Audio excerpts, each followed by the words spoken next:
saba abaana ba Jacob Oulanyah batwale Oulanyah mu maaso ebirubirwa bye yali ayagala bituukirire. Gavumenti eno etuukirize Oulanyah bye yali ayagala okutuukiriza, ebyamuleetera okufa, ebyamuleetera okusirikira obulwadde, bantu baleme kubutegeera, nga banaabutegeera bajja mujjamu obwesigwa, bisobole okugenda mu maaso.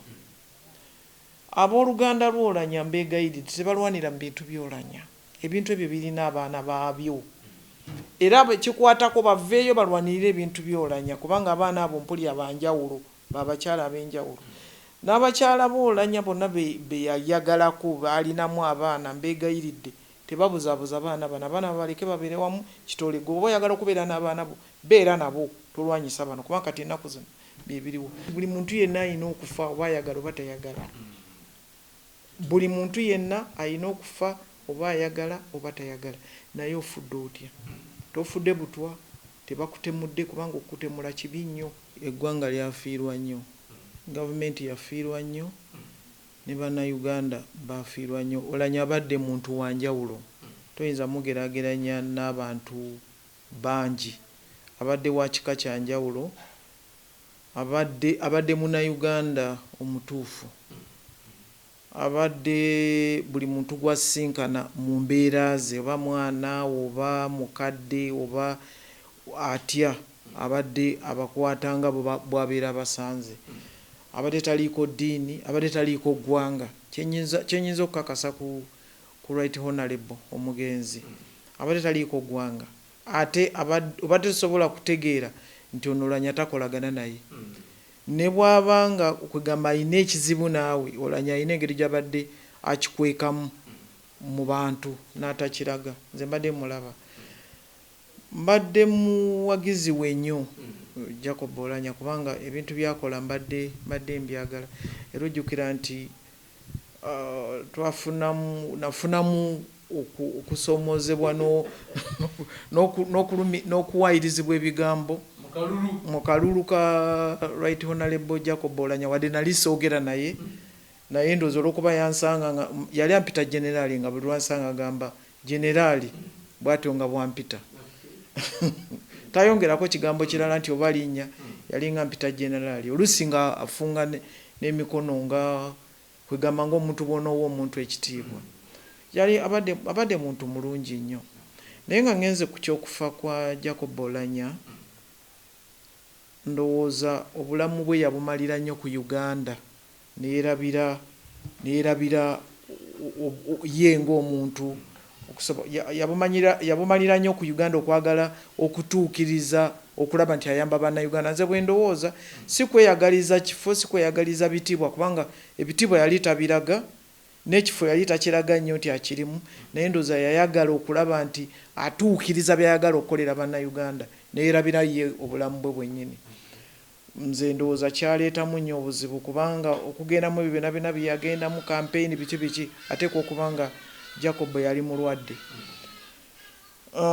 Nze bwe ndowooza okufa kwe kwavudde nnyo ku ekyo, okwagala okutuukiriza birubira, nga bw'onoogamba nti nze njagala Uganda eno ngitambuze ngituuse wano. Kye kiyinza okuba nga kye kyamuviirako okwerabira obulamu bwe, n'alowooza nti asobola okupuusinga n'atuukiriza ebyo bye yali aluubirira. Ekigambo ky'Oulanyah okufa nti kwegamba, bwe nkugamba nti Oulanyah yali agatta, yali munnayuganda, toyawulayawula, olabira mu bantu, abantu bonna kyabakutteko, bonna ekintu kya Jacob kyabakutteko. Naye Jacob okulaba nga abantu batankana okufa kwe, Jacob Oulanyah yafudde muto, myaka 56. Mbadde musinza emyaka 11 gye mbadde musinza. Kati emyaka 56 mu Uganda, omuddugavu oba okyali muto nnyo, ate abadde musajja omulaba nga wa kiwago, w'amaanyi. Kati olaba ow'ekyenda yafa, n'owulira nga abaana be bagamba oba abazzukulu nga teyeefiiridde, bamuloze, bakoze batya. Kati Jacob olwokuba wabaddewo byebintu omanyi bw'obanga oli mu bino ebya politics akalulu kayiseemu n'ayita mu kalulu akakenga ye ak'obwMP n'ayita mu kalulu k'obwa sek member okutwala Nozaniyo na West Nile Lango Nacholi byonna okubanga n'ayita mu kalulu ako najja n'ayita mu kalulu ka speakership ebyo byonna kirabika byamunywa nnyo kubanga sirowooza nti yali mulamu nga bwe ndowooza kati wateeka okubaawo okutankana mu kufa kwe kubanga kati eri yali alina baavuganya nabo mu kalulu kakenga MP yayitamu nga tewali amuvuganya naye era ogenda okuyitamu nga tewali akuvuganya oteekwa okubaako abantu bodisikasinga nabaawo ne okusisinkana okusobola okuvaamu then akaseeke wateekwa okuba alina be yali avuganya nabo kimanyiddwa ak'obwa speaker yali avuganya n'abantu basatu ye owekitiibwa Kadaga n'owekitiibwa Ssemuju kati ebyo abantu tebayinza butagamba nti ku myaka 56 Oulanyah yandibadde tafa naye abantu bano yali avuganya nabo ebintu bwe biti naye nze abantu bensinga okunenya ennyo kubanga nze Kisubyo ndaba abakulu abona mbalaba ate nina emyaka 67 kati nsobola okutunulira omuntu n'engamba naye omuntu ono embeera ze si za mulembe alabika ayina ekimuluma omuntu ne bwemulaba ng'atambula butambuzi kwegamba nfaayo nnyo ku bantu ku bigambo by'okulaba omuntu nga mulwadde naye nze abantu bensinga era nze bwe nkiraba nina mbuulira basawo bekikwatako oba ne mbuulira minisita bunolaba nga minisita Jane Rusacheng oba president yennyini oba kine mugamba naye wandiyogeddeko ne gundi yalabika si mulamu bulungi naye baba bambuulidde omulwadde nti gundi ali admitted nfuba nnyo okulaba nti njogera oba n'okulaba nti bwabaawo ekyetaagibwa nkikola eggwanga lino likkiriza nnyo abantu okwonoona eggwanga lyabwe kubanga buli lweyogera ekintu bwe kito nga kujjako Oulanyah eggwanga lyo oba olina engeri gy'oliza emabegako kennyini kubanga ate nga nandibadde ndowooza nti abakulembeze ab'enkya bandyagadde eggwanga oddisanga nga litambudde balitandikira awo naye gwe oba oyagala okuzza eggwanga emabega ng'oleeta ebintu by'omanyidde ddala nti olimba owekitiibwa Ssemuju nganda nali muwuliza naga nti ye ajja kuleka ng'awandiisa abalimwogerako ng'afudde ninga bwe nawulira akantu ako naye nenzikiriza ddala nti Ssemuju nganda yali mutuufu kubanga bw'ofa abantu bavayo ne boogera ebintu byotoyinza nakukkiriza evaayo n'oli n'akaaba ne yefuula mukwano gwo nnyo nga tabadde mukwano gwo n'alimba omufu yaŋŋamba tubirabye bangi nze ndowooza nti owekitiibwa Ssemuju nganda yali mutuufu ekintu kye yayogera kubanga abantu bano bonna boogera ebintu nga babimanyi kiringa omuntu okuyimirira n'otuula n'ogamba nti nze banziba akalulu nze nandibadde president wa Uganda naye nga toyina nabweyinza kunnyonnyolawo abo bakubbira akalulu nti bakabba mu constituency ki nga tewali afande bino byonna ebibuuzo ebiriwo mu Bannayuganda n'okutankana okwo okuliwo akatoma akaliwo abamu bagamba nti kiyinza okuba nti Bannayuganda bwesige bwe batakyalina bulungi mu gavumenti eno nti ensonga lwaki abantu balowooza nti omuntu teyeefiira kino tekiyinza okubaamu obutuufu Kisubyo bwesige tebafosinga bufosinge kubanga naawe mu maka go sirowooza nti waliwo akufosinga okwesiga mukyalawo ate era tewaliwo afosinga mukyalawo kukwesiga kati okwesiga gavumenti tebagifosinga bufosinzi gavumenti bw'eba ddala ng'eraba nti abantu tebakyagyesiga erina okuvaayo erage ebijjewo ebyo balowooza nti abantu balowooza nti tebakyesiga gavumenti era kyova olaba nti mbadde nenya owekitiibwa minisita wa ICT Dr. Chris bali omusi kubanga ye mwogezi wa gavumenti yalina okuvaayo okwogera okuluŋŋamya then n'okuyita oyo aba akoze ensobi n'otomwanika ku mpewo nze ndowooza nti naye omuntu tebamuforcinga kwesiga gavumenti. Ate okimanyi nti si mu Africa wokka, okimanyi bulungi nti kasita ensi ebeeramu obukulembeze ne wabeerawo opposition ne wabeerawo ne gavumenti nti eno nti ono alina okuwakanya ono n'ono alina obutakkiriza ekyono, kasita mbeera bwe mutebe tebibulawo. Naye ng'abantu bandibadde ndowooza nti nga bava mu kalulu batambula ne gavumenti eriwo ne balinda ogenda mu kalulu akalala. Naye abantu balemerako n'olaba ng'oli ayogera n'ekintu ekitaliiyo, abantu n'atuuka n'okulimba nti n'awayiriza omuntu. Nze ndowooza nti ebyo bwe biba bikyaliwo gavumenti ogyesiga kibeera kizibu nnyo, kubanga ono alina kwogera ebikyayisa ono alina okwerwanako, naye ate oluusi alemererwa n'okuvaayo okwerwanako naga nti ffe twabirekera Katonda.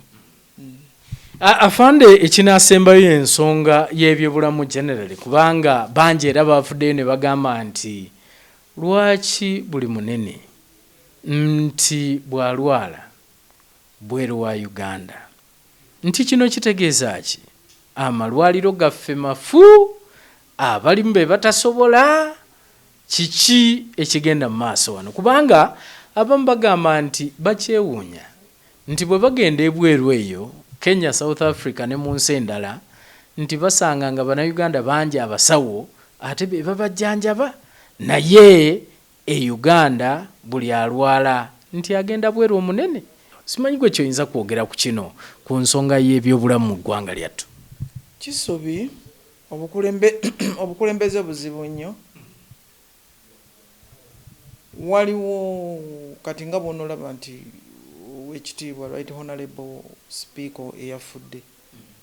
abadde yeekuumidde ekyama kye, obulwadde bwe nga akyekuumidde. Ekyo kiyinza okuleetera omuntu okwewala eddwaliro lya wano, ekyo kyokka kiyinza okuleetera okulyewala. Wano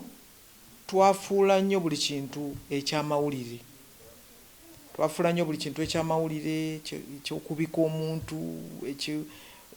kwegamba ne bono Jeno Katumba yali agamba nti kwegamba nga bono ogamba nti kati nganze Katumba bannanga ki, okiwulira? Naye omuntu yenna balina kye bamulanga, oba oli mulungi oli ayinza n'okulanga okuba omulungi. Kati ekyo kyokka kiyinza okujja omuntu wano n'agenda okumujjanjabira ebweru olwokubanga tayagala bategeere nti alina obulwadde bwe butyo. Ekyo kiyinza okujja omuntu wano. Ekirala wano abantu ba wano tebatambula mu Uganda yaabwe, tebagitambula. Kababeere naffe bwe bagamba nti ffe bakulu Lieutenant General Nalweyiso, nyinza okuba nga simanyi Mulago, ngisoma mu mawulire, ngisoma njiraba ku TV nga boogera Mulago, simanyi bitya nga kwenjiraba. Ekyo kyokka ne kiŋŋaana ogende Mulago. Ebintu ebisinga tubisoma mu mawulire, tubiraba ku radio, UBC, Bukedde, Sipaaka, simanyi Bibi, ezo abantu ze batunuulira, naye tebamanyi Mulago kyekiriyo, tebamanyi malwaliro gaffe kyekiriyo. Balaba abantu bye boogera. Ekyo nakyo kiyinza okugaana omuntu okugenda e Mulago. Ekirala ndowooza kwe kulowooza nti wano tetulina ba-expert nga tulowooza abakugu, nga tulowooza kirowoozi, kubanga tetumanyi, tetukinoonyerezaako. Nze ndowooza ekyo nakyo weekiri. Naye naaga amalwaliro g'owulira abantu ge bagendamu agakaani, ate neeye Kenya eriyo abavaayo ne bafiira mu America. Kwegamba ne Uganda tesobola kwenkanankana, kubanga kati olaba nga Right Honorable bamujja wano bamutwale Seattle nga bagamba nti balina okufuna cells simanyi okuzijja mu muntu we baziteeke mu ye zisobole. Wano tekiriiwo, tetunnatuuka kale tetunnatuuka kikola, ne Kenya tenatuuka kikola, ojja kusanga ne South Africa gwe tulowooza nti batusinzeeko tebannatuuka. Waliwo tekinologi gwe tutannaba kutuuka, ate buli lwotuuka ku tekinologi eno ogenda okuddayo omwaka ogujja. Kyova olaba nti oluusi bapayiroti tebakukkiriza kusitula nnyonyi ng'omaze, waliwo ebbanga lye bagamba nga tonnabagenda muki oba kulaba mu bitabo n'omusawo sajoni tebamukkiriza kubaaga muntu ng'owezezza emyezi simanyi emeka nga tozeeyo oba tetokikola oba kuyita mu bitabo, tebakukkiriza. kati technology bunaku agenda akyuka bwogula kati bwolaba ebyenyonyi bwogula ennyonyi noga nti nguze ennyonyi nga bakolayo endala owulidde kati Uganda tenaba kutuuka kule egezaako n'abasawo tebali wano baddukira ebweru olw'okubanga salale ya wano ekyali ntono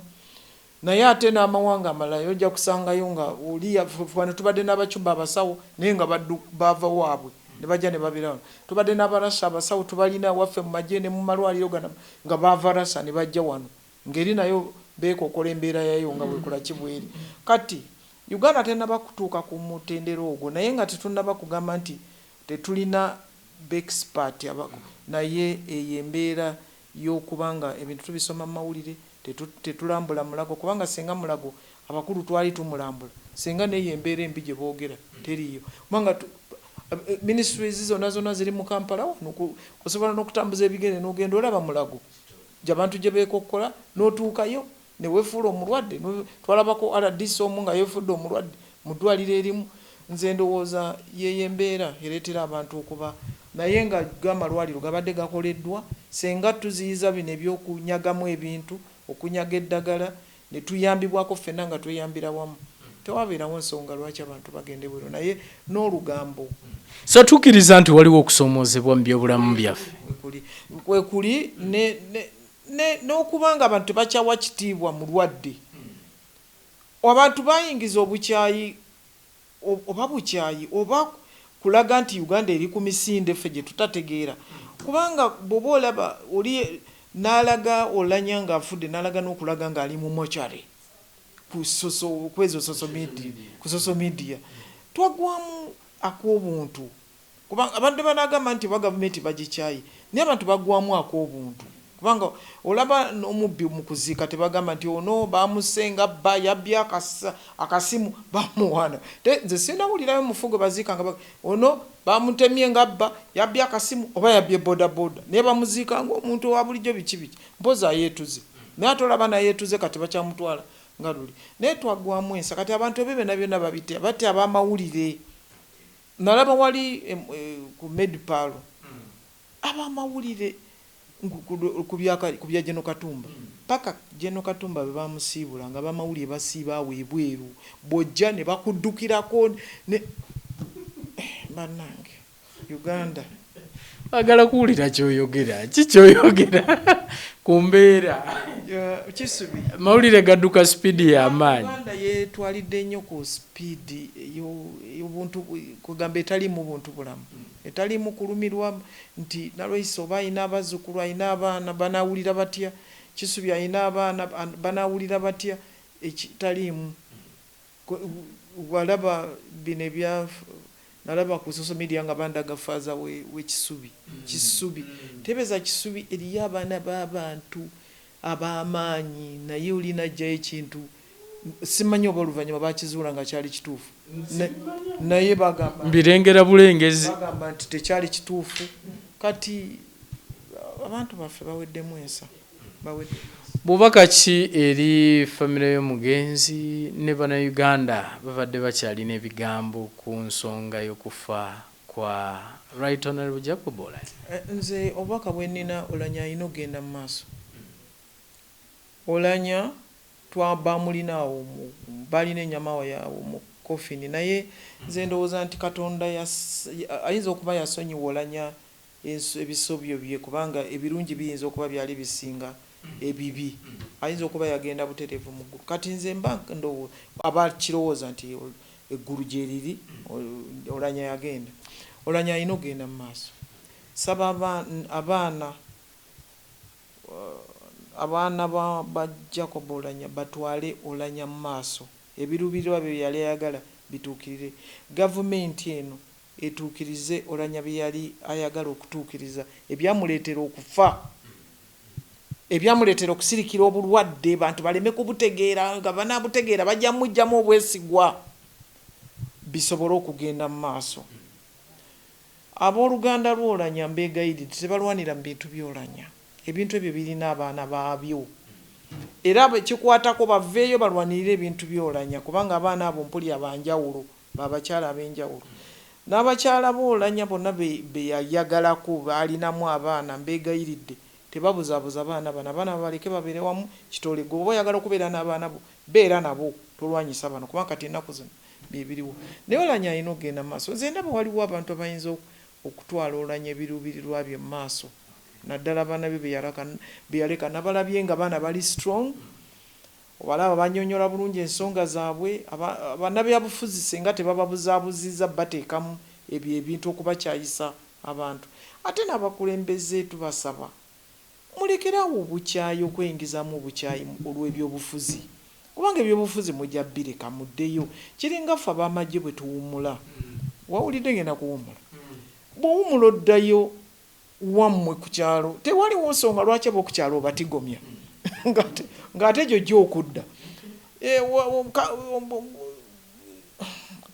Bishop Kazimba alina ekigambo kyeyogera ate nange olala nakyogerako wane bagamba abantu mubba amataka mugenda gatwala naye nawulira ne muzeeyi naye asiimye Bishop kyeyogera n'agamba ettaka olitwala naye oyinako nze kwolwo nategeera n'okutegeera nti just ku kibanja kyange inako fuuti nze oba nina 5 oba ne 5 teziwera oba